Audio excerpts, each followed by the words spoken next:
अस्सलाम वालेकुम। बहुत सारे लोग जो है ना, मीडिया की जो एक रविश है, जो तरीकेकार है, उससे बहुत ज्यादा नाला है। अच्छा, वो क्योंकि मीडिया से ताल्लुक नहीं रखते, लेकिन ये जो सोशल मीडिया का दौर है इसमें वो एज अ एक्टिविस्ट कहलाते हैं। लेकिन अबसार आलम जो है वो तो मीडिया के, आप कह लें कि सीनियर मोस्ट सहाफी हैं। वो क्यों इतना नाला है? पहले तो बात आप ये उनकी जरा सुनिए। मीडिया का रोल है सबसे घिनौना और गंदा जो टूल बने उन जर्नलों का और जजों का। क्यों बने? पैसे के लिए, किसी नजरिए की वजह से नहीं। पैसे नजरिए तो खड़े हो ना आप इमरान खान के साथ, क्यों ब्लर किया? दिखाते और टीवी चैनल बंद कराते, जुर्माना करवाते, दिखाते इमरान खान को। अगर ये इतने ही असूल प्रस्त हैं और इतने ही इनमें कोई रीढ़ की हड्डी है ना, मैं ज्यादा सख्त अल्फाज नहीं इस्तेमाल करना चाहता इन लोगों के लिए, लेकिन देखें गुस्सा है। कौम को जो गुमराह करता है, बेवकूफ बनाता है और मरवा देता है उनके कौम के बच्चों को। अपने बच्चे कहां हैं सेठ मीडिया के, इस ARY चैनल के सेठ के अपने बच्चे इस वक्त कहां हैं? खुद कहां पे गर्मियां गुजार के आए हैं?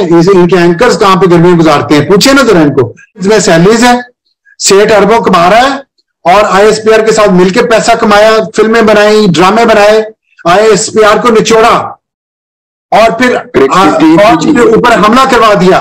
ये सच है, जाने दीजिएगा।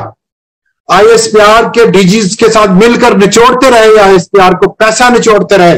ये ARY वाले नहीं निचोड़ा इन्होंने पैसा, कितने साल निचोड़ा। और फिर इसी ARY ने और इसी तरह के दूसरे टीवी चैनल्स ने नौजवान नस्ल को गुमराह करके फौज के तनसीबात पर हमला करवाया, फौज का पैसा खा के। तो क्या पाला फौज ने, और फौज क्यों पालती है, यही तो मेरा सवाल है। और इस तरह के गंदे कैरेक्टर को फिर आ गया वापस, फिर वो बैठ गया जाके फौज के चरणों में, फिर उसको हड्डी डाल देंगे, फिर उससे कोई गंदा काम करवाएंगे, फिर जब वो कहीं और से उसको इशारा आएगा तो वो उधर चल पड़ेंगे। और क्या था पीछे सारे साजिश के? आज आमिर गौरी की स्टोरी जो है ना, पढ़े आप दी न्यूज में। हमने भुगता है 12 साल। आमिर गौरी मेरा बहुत प्यारा दोस्त है। उसे कहा, हमें उस अफसर ने एक तारीख कमरे में जहां पे स्कॉटिश ड्रिंक्स चल रहे थे और क्यूबन सिगार पिए जा रहे थे, वहां पे उसने हमें बताया कि नवाज शरीफ को उससे तो हमें तंग नहीं किया, वज़ीर आज़म के तौर पे उसने कुछ नहीं गलत किया। फिर हमने क्यों निकाला? जब मैंने उससे सवाल पूछा तो उसने एक लफ्ज बोला, एक लफ्ज, CPAC। तो CPAC जो था उसको बंद करवाना था, इसलिए इन जर्नलों और जजों ने मीडिया वालों के साथ मिलकर साजिश की। सुना है आपने? वो मीडिया से ही जो ना नाला है, और वो ये कहते हैं कि जब पाकिस्तान के खिलाफ साजिश हो रही थी तो हक बनता था या फर्ज था मीडिया का कि वो आवाज उठाते, वो सच बात करते। उस वक्त में तो वो मलकान, वो सहाफी जो अपने आप को सहाफी कहते हैं, एंकर पर्सन, वो सारे पाकिस्तान के अगेंस्ट ही काम कर रहे थे। और इस वक्त में उनको अजीब किस्म का दर्द उठा हुआ है, पाकिस्तान की मोहब्बत जागी हुई है। जब साजिश हो रही थी, जब बोलने का वक्त था, वह बोले नहीं।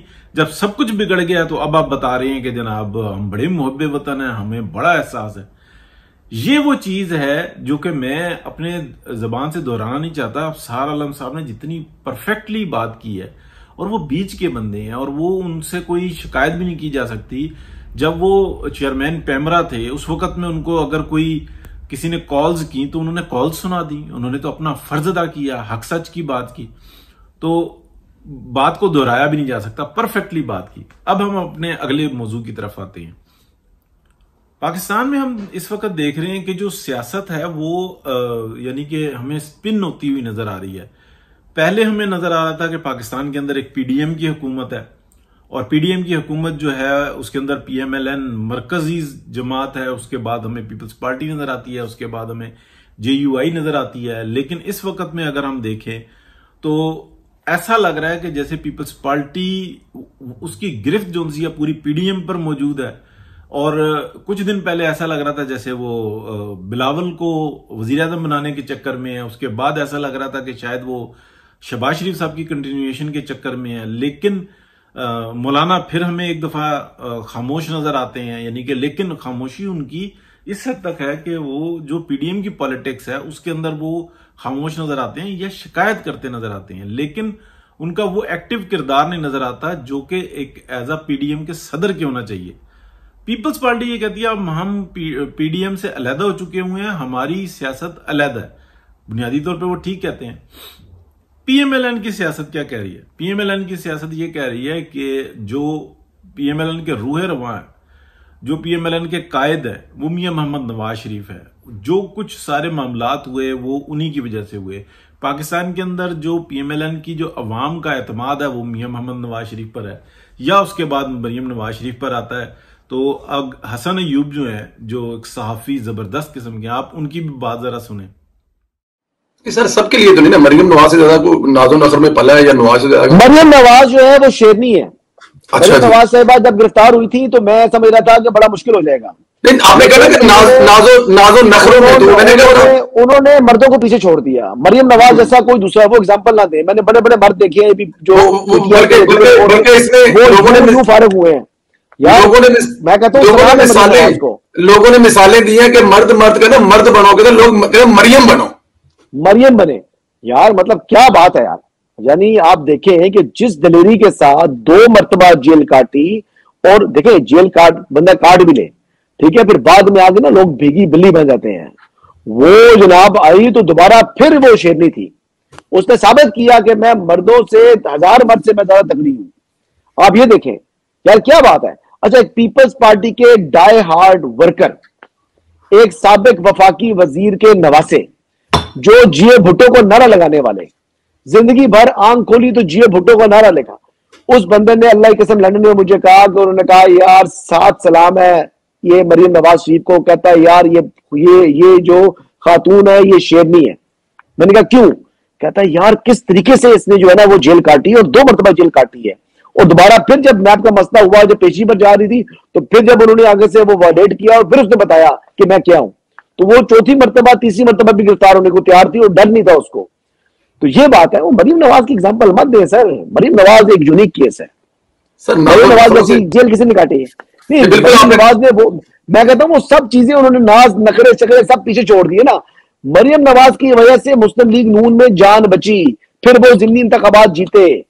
यानी वो, और उसी वजह से मरियम नवाज शरीफ साहिबा को मियां नवाज शरीफ साहब की जानशीनी मिली, उनका वोट बैंक ट्रांसफर हो गया मियां साहब की जिंदगी में ही, और लोगों ने फिर मरियम नवाज को लीडर मान लिया, क्राउड पुलर वो हो गई। इससे पहले देखे बात यह है कि मियां साहब की एक बेटी और भी है, मियां साहब के 2 बेटे भी हैं और भी हैं, तो 3 बच्चे मियां साहब की और है ना। तो वो निकलेंगे, लोग उनके लिए निकलेंगे नहीं निकलेंगे, लेकिन मरियम नवाज के लिए लोग निकलेंगे। मरियम को लोगों ने तस्लीम कर लिया है। मियां सुनिए अब आपने उनकी बात कि वो मरियम नवाज शरीफ के बारे में क्या बताते हैं कि उन्होंने हक अदा किया। वो जिस जमा मर्दी के साथ लड़ी, उन्होंने पीएमएलएन की सियासत को बचाया। पीएमएलएन के जो इंतखाबात जीते गए उसको जो है विन करवाने में सबसे बड़ा किरदार मरियम नवाज शरीफ का था। बात करने की यह है कि वो लोग जो इस वक्त में क्लेम कर रहे हैं कि हम मौजूद हैं, हम काफी हैं और हम ही आगे सारे मामलात संभाल लेंगे, चला लेंगे, क्या वो इस बात की काबिलियत रखते हैं? क्या वो उस वक्त जब थोड़ा सा पाकिस्तान के अंदर बेहतरी होगी और प्रेशर आता है, जिसकी वजह से 3 दफा पाकिस्तान के अंदर जो हुकूमत गई, यानी कि 2 दफा तो कन्फर्मली माल का मसला हुआ, झगड़ा हुआ। मियां नवाज शरीफ की जो 2 पहली हुकूमतें गई हैं वो इस बुनियाद पे गई हैं कि जो हमारे यहाँ एस्टेब्लिशमेंट है वो ये कहती थी कि ये फंड्स हमें दो, दिफा के लिए जरूरत है, लेकिन हमने डीएचए पहले बनाने हैं और उसके साथ दिफा मौजूद है और हमारे अपने प्रोजेक्ट हैं कारोबार के, और यानी कि एक ना खत्म होने वाला सिलसिला होता था। और वो ये कहते थे बस ये पैसे नजर आ रहे हैं ना, हमें ये दे दो, हमें चाहिए, जहां से मर्जी करो, अदरवाइज हम आपकी हुकूमत नहीं चलने देंगे। यही 3री दफा में क्या हुआ कि मियां मोहम्मद नवाज शरीफ ने 2013 में एक ऐसा पाकिस्तान जो बिल्कुल डिफॉल्ट हो चुका हुआ था, बस अनाउंसमेंट बाकी थी, सेम इस आज जो सूरत हाल थी, यानी कि 2000 आप कह लें कि 22 के अंदर सूरत हाल थी, वही सूरत हाल जो उनसी थी ना 2013 में थी, या उससे बहुत ज्यादा बुरी थी। पाकिस्तान में जंग की सूरत हाल थी, वॉर अगेंस्ट टेररिज्म का जनाब शोर था, 18 घंटे लोड शेडिंग थी, सूरत हाल कुछ ऐसी थी नहीं। मियां मोहम्मद नवाज शरीफ आते हैं, जैसे ही थोड़े से हालात बेहतर होते हैं, 2014 के धरने, कोर्ट के आर्डर के ऊपर कि अगर आप मुशर्रफ के खिलाफ गद्दारी का मुकदमा नहीं चलाओगे तो आप तौहीन अदालत को भुगतोगे। वो मुकदमा चलाया जाता है और उसके बाद कोर्ट साइड में हो जाती है और एस्टेब्लिशमेंट और क्या कहते हैं हुकूमत आमने सामने होती है मियां नवाज शरीफ की। और उस हुकूमत को जो उनसे ना गिराने के लिए कोर्ट जो उनसे ना अपनी यानी कि शरारतें, वो गंदी सियासत होती है पाकिस्तान के अंदर के रह रब का नाम। फिर हम देखते हैं कि फिर भी जो है ना 2017 तक पाकिस्तान को बहुत बड़े बहरान से बाहर निकाल दिया जाता है। 17 से 18 तक जो है शाहिद खाकान अब्बासी वजीर आजम होते हैं, एक्सीलेंट परफॉर्मेंस है उनकी, लेकिन ग्रो जो उनसी थी ना वो रुक जाती है, लेकिन जो डिक्लाइन है वो उसको नहीं होने देते। अच्छा, उसके बाद जो है ना एक इमरान खान को मुसल्लत कर दिया जाता है, वो पाकिस्तान की तबाही फेर के रख देता है। ये सारी चीजें हमारे सामने मौजूद हैं, लेकिन अब आप अगली चीज देखें, अब क्या हो रहा है। इस वक्त में भी ऐसा महसूस हो रहा है कि चौथी दफा मियां मोहम्मद नवाज शरीफ अगर आते हैं तो इंफ्रास्ट्रक्चर बना हुआ है, साल 2 साल के अंदर पाकिस्तान फिर टेक ऑफ करेगा, लेकिन तकलीफ वहीं पे ही है, मसला वहीं पर ही है।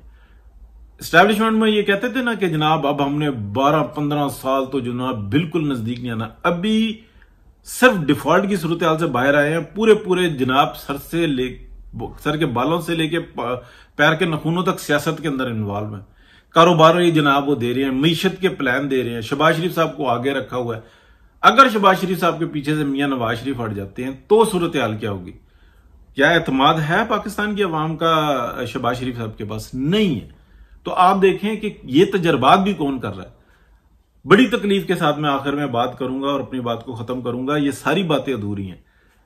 इमरान खान के साथ जो एक प्लान बनाया था ना, उसको कहते थे हाइब्रिड प्रोग्राम।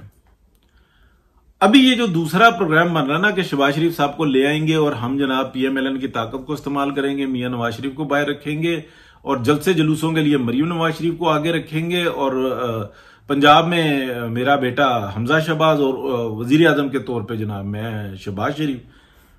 क्या ये सूरत हाल नजर आ रही है? नहीं नजर आ रही। लेकिन ये हाइब्रिड प्रोग्राम नजर आ रही है, हाइब्रिड प्रोग्राम नजर आ रहा है जिसकी तैयारी की जा रही है। पीएमएलएन के अंदर इस वक्त में जिस तरीके से पूरी दुनिया में पीएमएलएन को ऑर्गेनाइज किया है, उस तमाम ऑर्गेनाइज पीएमएलएन का जो टोटल एतमाद है ना, वो 2 के ऊपर, या मियां मोहम्मद नवाज शरीफ पर है, या थोड़ा बहुत आ जाता है तो वो मरीम नवाज शरीफ पर आ जाता है। तो बड़ी अजीब सी सूरत हाल है। एक तजर्बा खत्म नहीं हुआ, उसकी मुसीबत अभी टली नहीं है, एक नया तजर्बा करने के लिए जा रहे हैं। जिस शख्स पे एतमाद नहीं है उसके ऊपर एतमाद कर रहे हैं। 4 आप कह लें कि 100 में से 4-5 उनसे है ना वो पीछे पीछे लगे रहते हैं, बस उनसे जरा गपशप लग जाती है या उनका अपना एतमाद होता है। लेकिन जो 70-80%, 90% जो एतमाद है मियां नवाज शरीफ के ऊपर ही है, वहां पे आपको मामलात कुछ और नजर आते हैं। तो ये है जी सूरत हाल। दोनों आपने बातें सुन ली, अब सार आलम साहब की भी बात सुन ली और फिर उसके बाद आप हसन अयूब साहब की भी बात सुन लें, और आगे की सियासत जो होने जा रही है। क्या अगले 5 साल हम एक तजर्बे में गुजरेंगे? पाकिस्तान अब अफोर्ड नहीं कर सकता। और एक और मैं आपको बात बता दूं, उसके बाद बस बात खत्म, कि चाइना मजीद इंतजार नहीं करेगा, फिर वो रगड़ा निकालेगा पाकिस्तान का कि लग पता जाएगा, क्योंकि उनके पास फिर रास्ते और भी हैं। वो बड़े जो उनसे ना दूर के सफर भी तय कर सकते हैं और वो यहीं पे सारा मलिया मेट भी कर सकते हैं। वो वीटो पावर है। एक सबर की एक हद होती है, और क्या कह लें कि जो एक तरफ की जो बात होती है ना उसकी भी एक हद होती है। अदरवाइज वो कोई दूसरा प्लान बी अगर उनका जो है ना उसको वो इख्तियार करेंगे ना तो आपके पल्ले कुछ नहीं है। यहां पे जो मुफाद हासिल करने वाले हैं तो वो तो जिस दिन कमा रहे होते हैं उसी दिन जो उनसे ना पाकिस्तान से पैसा बाहर ट्रांसफर कर रहे होते हैं। उनके बच्चे भी बाहर है, उनकी सोच भी बाहर है, उनका तो सिर्फ एक शिकार का है पाकिस्तान। वो सामने सबके नजर आता है वो कौन है। तो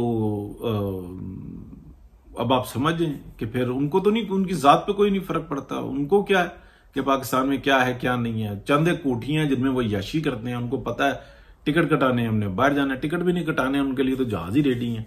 तो आप समझ जाएं। बहुत शुक्रिया जी, अल्लाह हाफिज।